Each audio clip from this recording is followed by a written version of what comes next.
Marcos capítulo 1, el 16 al 20, cuando Jesús llama a sus primeros 4 discípulos.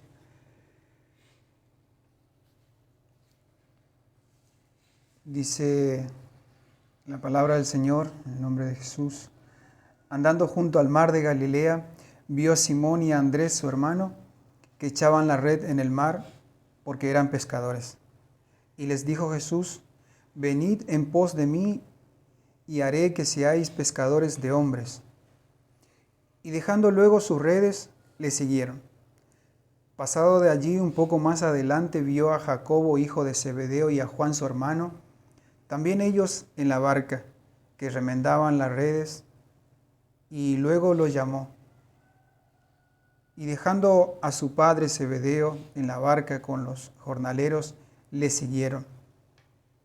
Vemos aquí en este relato que Jesús llama a 4 de sus primeros discípulos: a Simón Pedro, a Andrés su hermano, a Jacobo y a Juan.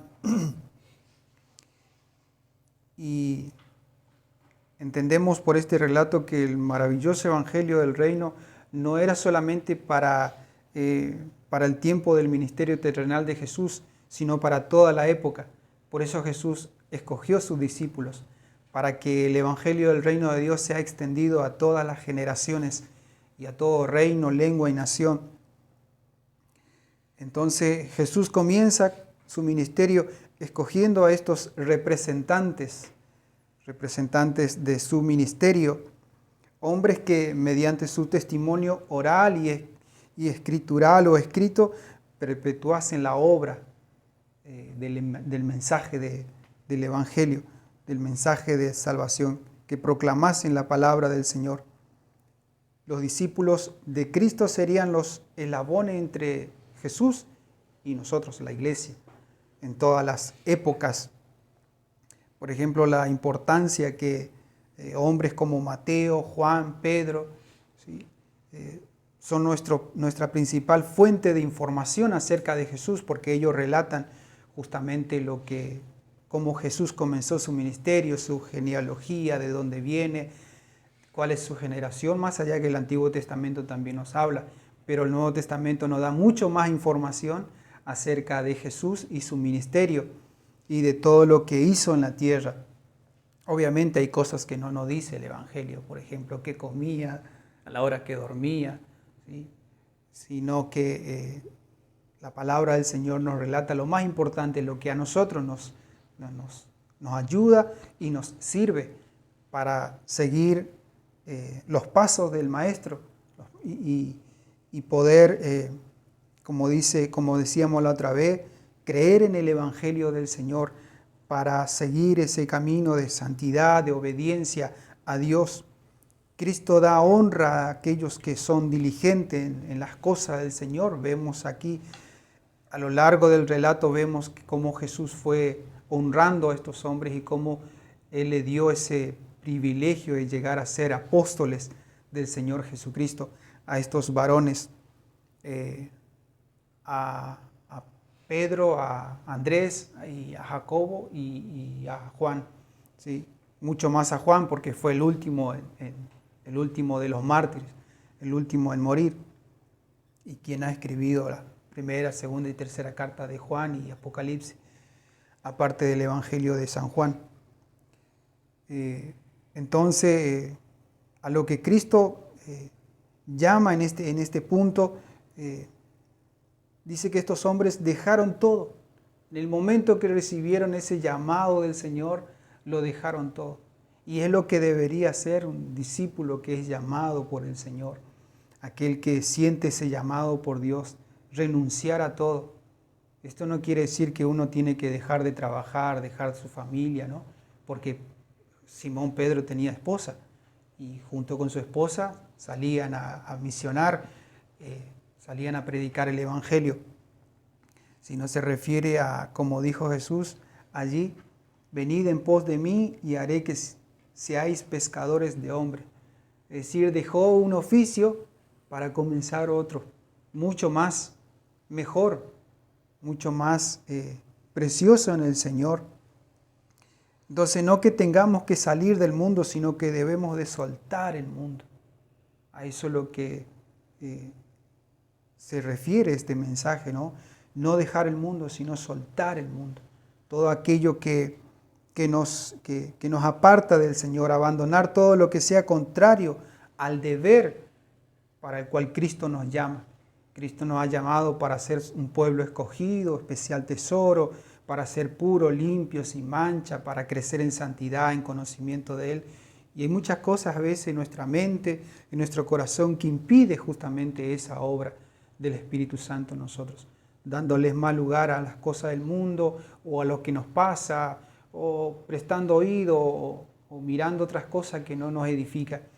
Entonces lo que aquí el Señor nos dice es de soltar todo eso, ¿sí? No salir del mundo, porque Jesús en su oración sacerdotal en el capítulo 17 de Juan dice: no te ruego que le quites del mundo, sino que los guardes del mundo, ¿sí? Es decir, Jesús mismo rogando al Padre que no seamos quitados del mundo, sino que nos guarde del mundo. ¿Por qué? Porque hay personas todavía que necesitan del Evangelio, que nosotros que estamos hoy tenemos que predicarle a esas personas. Y por eso Jesús escoge estos hombres y nos ha escogido a nosotros. El mayor ministerio que podemos tener es predicar el Evangelio. La obra más grande que podemos hacer en el Señor es llevar el mensaje de salvación a otros. Eso es lo más grande que podemos hacer en el Señor. Traer almas para Cristo. Entonces, no que tengamos que salir del mundo, sino que debemos soltar el mundo, abandonar todo lo que sea contrario a nuestro deber con Cristo. Así que Jesús, mientras caminaba junto al mar aquí en Galilea, llamó a estos hombres que sean sus discípulos, sus seguidores. Los hombres que Jesús eligió por compañeros íntimos necesitaban ser entrenados para el apostolado. Estos 12 discípulos, ¿sí? Necesitaban ser entrenados. Aunque sabemos que Judas fue escogido para cumplir el propósito por el cual Jesús tenía que ser entregado, ¿sí? Ya podemos decir que estaba excluido de los 12, pero Jesús escogió porque era un mandato de Dios, ¿sí? Que uno que comía con él le iba a traicionar, le iba a entregar. Entonces Jesús escogió a estos 12. Aunque después los apóstoles habían suplantado a Judas por otro apóstol que nos habla en Hechos. Entonces Simón era un inconstante. Simón era inconstante y debía ser transformado en Pedro la roca, una roca firme. ¿Y cuántas veces nosotros a veces pensando en estos textos bíblicos, meditando en esto, cuántas veces nosotros somos inconstantes en muchas cosas? O hemos sido inconstantes en muchas cosas. Y el Señor tuvo que moldearnos, tuvo que pulirnos, transformarnos para hacer esa roca firme y estar prendido a Él, que es la roca viva. Lo mismo que pasó con este varón, con Pedro, con el apóstol Pedro. El Señor tuvo que hacer con nosotros y lo sigue haciendo con muchos, ¿sí? Inconstante muchas veces, de doble ánimo muchas veces, y el Señor nos trata, nos pule y nos trae en esa zaranda y nos empieza a zarandear para que caiga todo lo que no es de Él y quede lo auténtico, quede esa roca firme que esté prendida a Cristo. Entonces vemos aquí este Simón que era inconstante en muchos casos, en muchos momentos. Simón fue inconstante. Hasta en cierta ocasión a Jesús como que le reprende cuando Jesús dice que tenía que morir por los suyos. Entonces Pedro debe ser transformado y es transformado en esa roca firme. Sucedió algo similar con todos los apóstoles. Todos fueron transformados, todos fueron cambiados. Y estos hombres son los que han transformado el mundo entero. Y el Señor trata con nosotros también de la misma manera. Nos toma viles personas, pecadores, para ser transformados de gloria en gloria, para que Él sea glorificado y su nombre sea exaltado en nosotros y a través de nosotros. Así que se requiere de cada creyente cierta valentía para ser verdaderamente sus discípulos, porque no es fácil cuando somos zarandeados, cuando somos tratados por el Señor. No es fácil esos momentos cuando pasamos. Entonces se requiere cierta valentía de cada uno, cierto valor, cierta constancia en el Señor. Y también se requiere valentía porque enfrentaremos la oposición de muchos. Muchos se opondrán, ¿sí?, a nosotros. Cuando nosotros caminamos conforme a la palabra, conforme a la verdad, conforme al Evangelio, muchos se van a oponer. Nos tildarán o nos tratarán de muchas cosas, ¿sí? Entonces, se requiere valentía también para no claudicar nuestra fe, sino estar firme en la fe verdadera, en la fe que salva, en esa fe que cree la palabra de Dios, que no le echa agua, por decir así, al Evangelio y uno dice lo que se le pasa por la cabeza y no lee lo que realmente dice la palabra de Dios. Entonces se requiere cierta valentía para poder ir en contra de esas oposiciones que se presentan a lo largo de la historia de la iglesia, y se seguirá presentando esas oposiciones. Y muchas veces esas oposiciones son de los líderes religiosos, ¿sí?, que hay en este mundo, que hubo en esa época cuando estuvieron los apóstoles y cuando estuvo Jesús. Los líderes religiosos se oponían al ministerio de Jesús. Como decíamos la otra vez, fue ganando fama Jesús con su ministerio y los líderes religiosos se ponían celosos, ¿sí?, se enojaban, se airaban y lo corrían de muchos lugares, a tal punto que Jesús tuvo que empezar a predicar el Evangelio afuera de la ciudad, y ahí iban las multitudes, iban a escuchar. Vemos en el Sermón del Monte, Jesús tuvo que salir afuera, ya no entraba todos los días en la sinagoga, los días sábado, ¿sí?, para predicar allí en esos lugares, porque por el celo de estos líderes religiosos, porque le querían matar, lo querían poner preso. Bueno, vemos que después lo crucificaron, ¿verdad? Entonces, nosotros como discípulos del Señor, porque así pasó con los discípulos de Cristo, sufrieron persecuciones. Por eso Pedro también luego escribe su primera y segunda carta a la iglesia que ha sido perseguida, y anima a la iglesia en su carta, justamente porque la iglesia a lo largo de la historia ha sido perseguida y sigue siendo perseguida. Y nosotros muchas veces, quizás hoy acá en la Argentina y nosotros acá en nuestra ciudad, no sufrimos esas persecuciones que sufren en otro lado.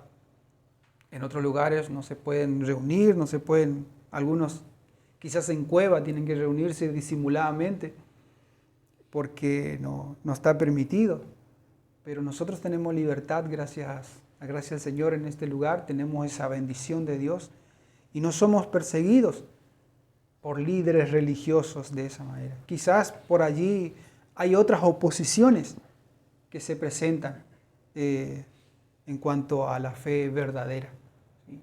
Y tenemos que estar firmes en nuestras convicciones en el Señor, de saber quiénes somos, cuál es nuestra identidad, dónde estamos parados, cuál es nuestra fe, a qué estamos creyendo realmente. Entonces, de lo mismo que pasó con estos apóstoles y con nuestro Señor, nosotros vamos muchas veces a sufrir esas situaciones. Entonces, al igual que estos discípulos decidieron estar del lado de Cristo, nosotros que nos consideramos discípulos del Señor debemos de estar del lado de Cristo.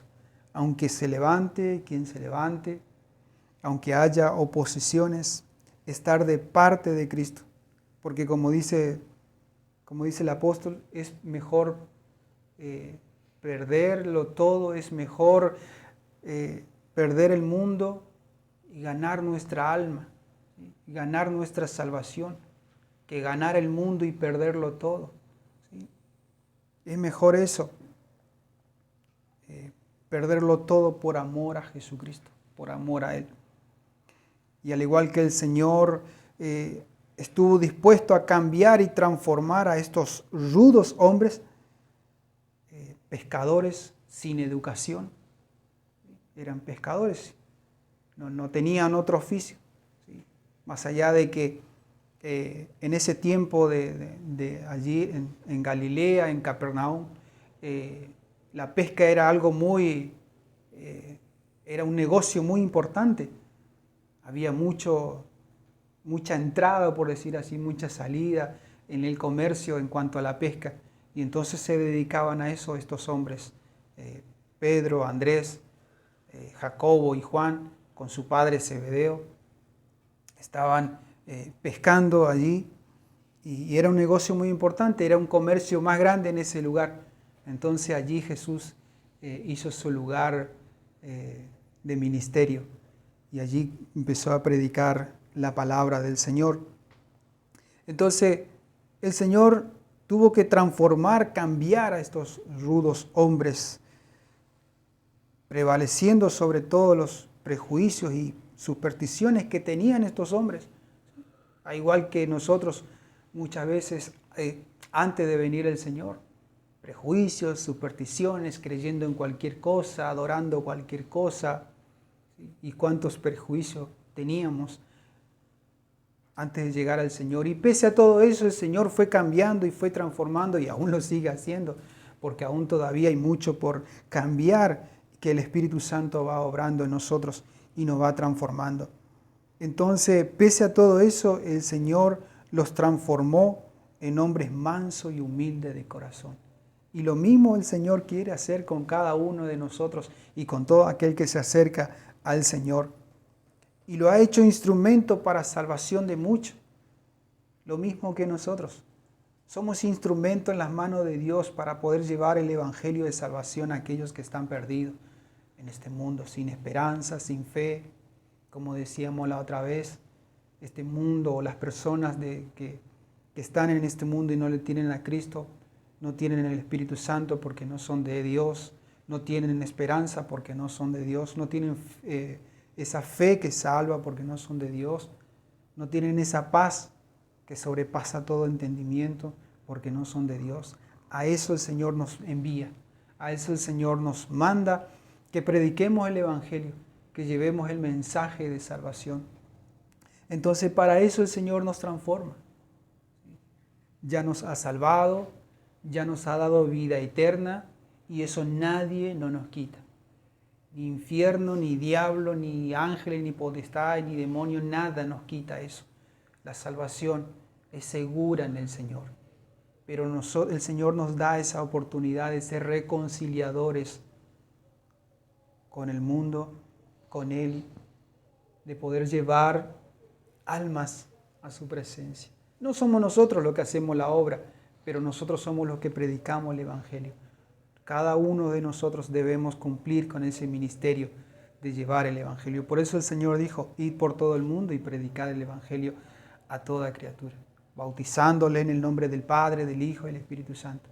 El que cree será salvo y el que no, bueno, ya será condenado por no haber creído en el Evangelio de salvación, porque se ha aferrado a sus creencias y creencias en cualquier cosa menos en el verdadero Evangelio de Jesucristo.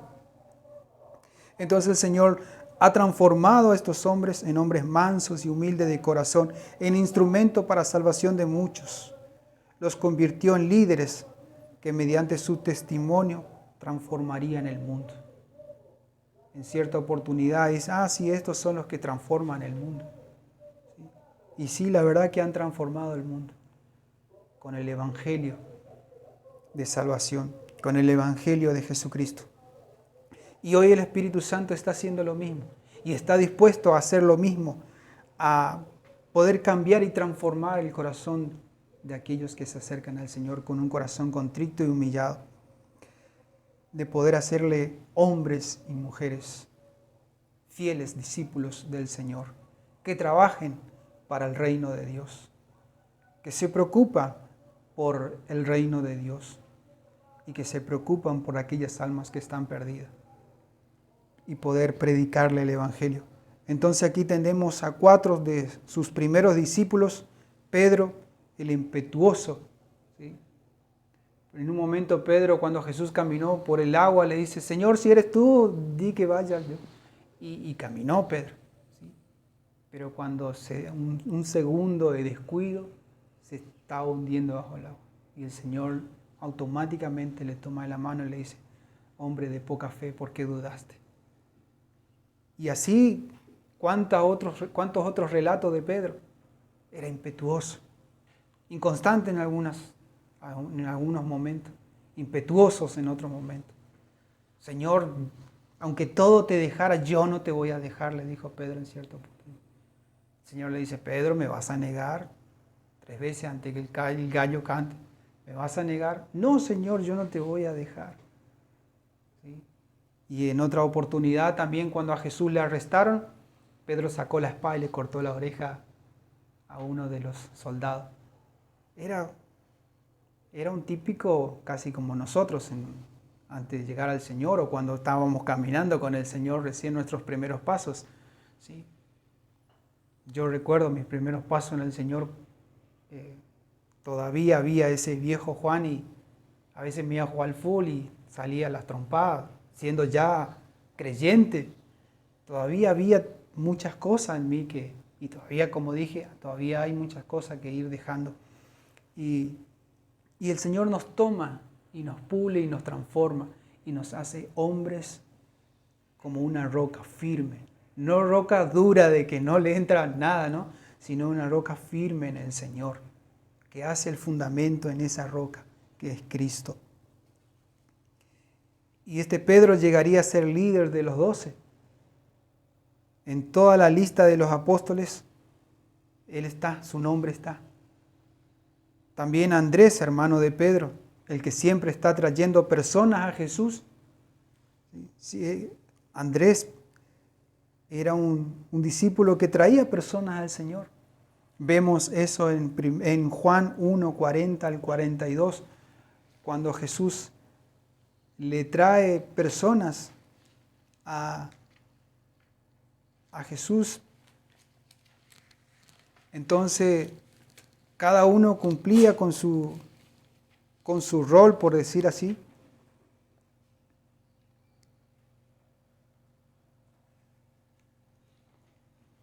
Juan capítulo 1, 40 al 42. Andrés, hermano de Simón Pedro, era uno de los 2 que habían oído a Juan y habían seguido a Jesús. Este halló primero a su hermano Simón y le dijo: hemos hallado al Mesías, que traducido es el Cristo. Y le trajo a Jesús, y mirándole Jesús le dijo: tú eres Simón, hijo de Jonás, tú serás llamado Cefa, que quiere decir Pedro. Entonces este varón traía persona a Jesús. También vemos aquí en estos primeros discípulos a Jacobo, hijo de Zebedeo. Jacobo era uno de los primeros que llevó la corona de mártir. ¿Sí? En Hechos 12, 1 al 2 habla de que el rey mandó a matar a Jacobo, le cortó la cabeza y le metió preso a Pedro. También vemos a Juan, el hermano de Jacobo, llamado el discípulo amado de Jesús. Indudablemente el Señor ama a todos los suyos por igual, ¿sí? Pero vemos el apego y comprensión que había entre Jesús y Juan, algo más profundo, algo más íntimo, ¿sí? El discípulo amado. Otro detalle que encontramos en este relato es que estos hombres se hallaban ocupados en su trabajo, y eso es lo que vemos allí, que el Señor no llama a gente que está de balde. El Señor no llama a gente que está sin hacer nada. El Señor llama a gente que está ocupada. Gente que trabaja, gente que está interesado, gente que lucha. ¿Sí? Entonces vemos aquí que estos hombres se hallaban ocupados en su trabajo diario, porque obviamente eran pescadores. Esta es la clase de persona que el Señor elige como fundamento para la iglesia. Estos 12 apóstoles. En Apocalipsis 21:14, por ejemplo, dice que el muro de la ciudad tenía 12 cimientos y sobre ellos los 12 nombres de los 12 apóstoles del Cordero. Dice que el muro de la ciudad estaba con los nombres de cada uno de estos apóstoles y en cada muro, en cada columna había una piedra diferente, y eso lo relata el versículo 19 y 20 de Apocalipsis 21. Y según la norma del mundo, estos hombres no eran sabios, eran, por decir así, bruto, necio.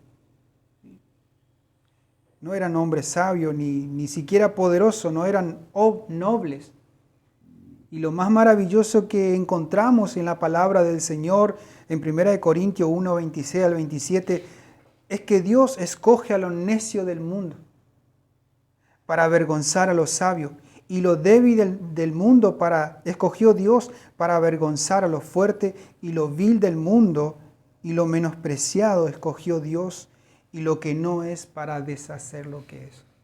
Así que a Dios no le importa si somos dotados en muchas cosas o si no sabemos nada. Cuando Dios te llama, cuando Dios te escoge, Él te transforma, Él te hace nuevo. De una persona inconstante, quizás una persona ruda, el Señor te hace un hombre manso y humilde de corazón.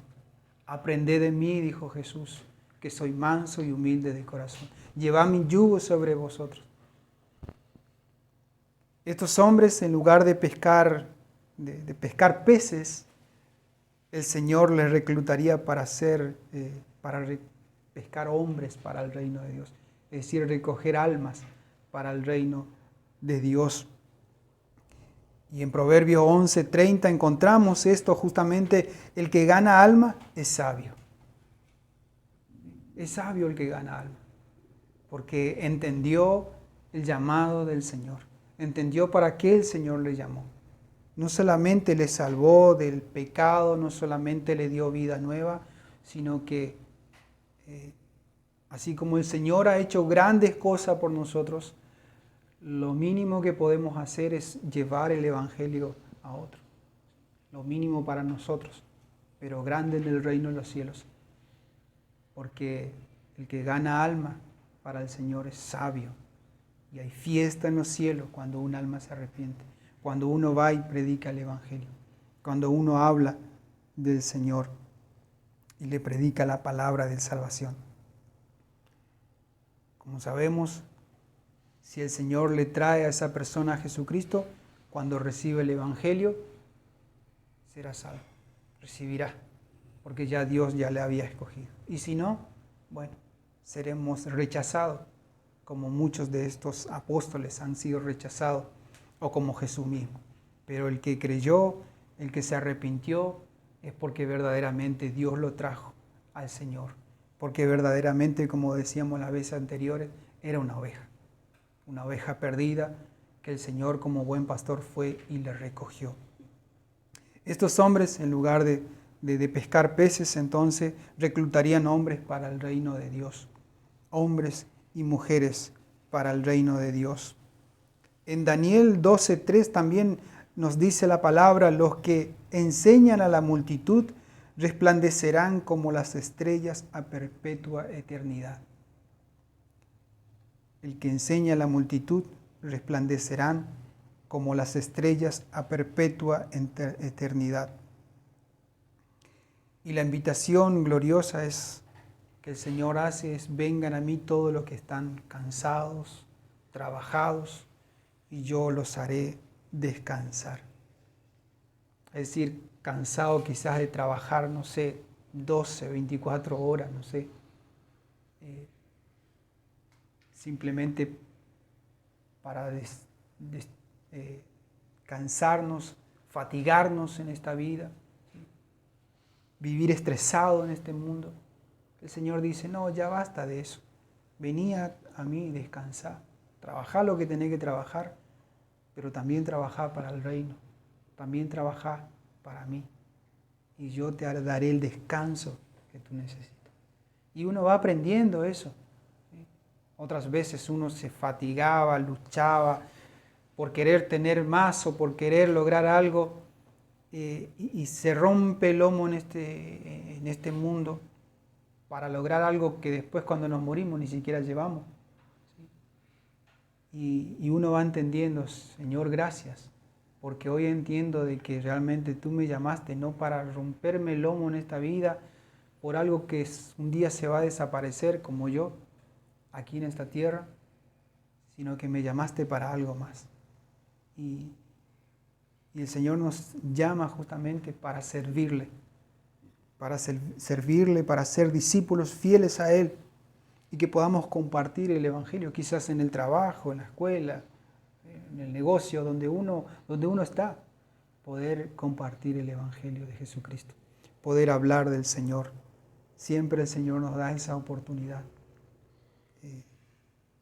Entonces vemos que cuando Jesús llama, uno debe acudir en una pronta obediencia al Señor, como hicieron estos discípulos. Dice que automáticamente dejaron lo que estaban haciendo y le siguieron al Señor.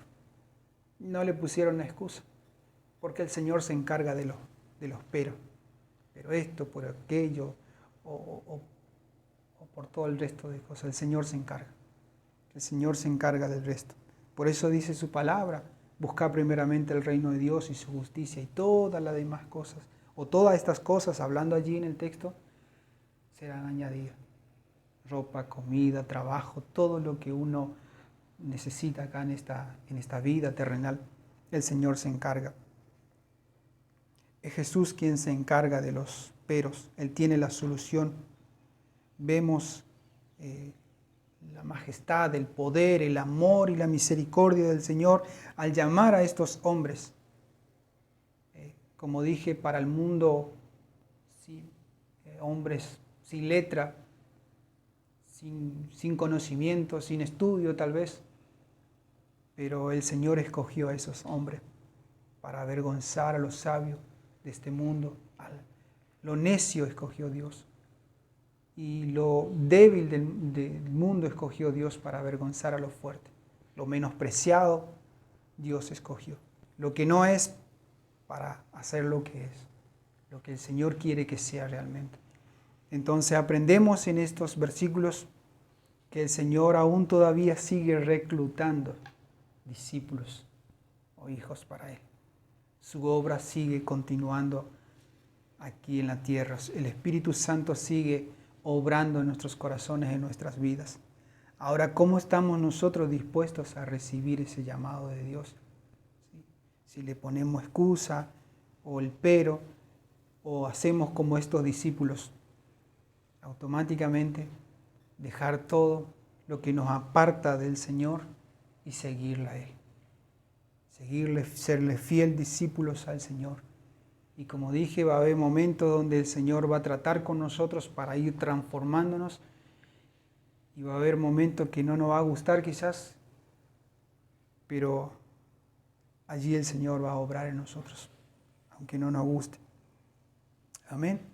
Que el Señor nos ayude y nos guíe y nos dé luz para poder entender cada día lo que el Señor nos habla y lo que el Señor nos ministra en su palabra, y poder tomar ejemplos de estos hombres, ¿sí?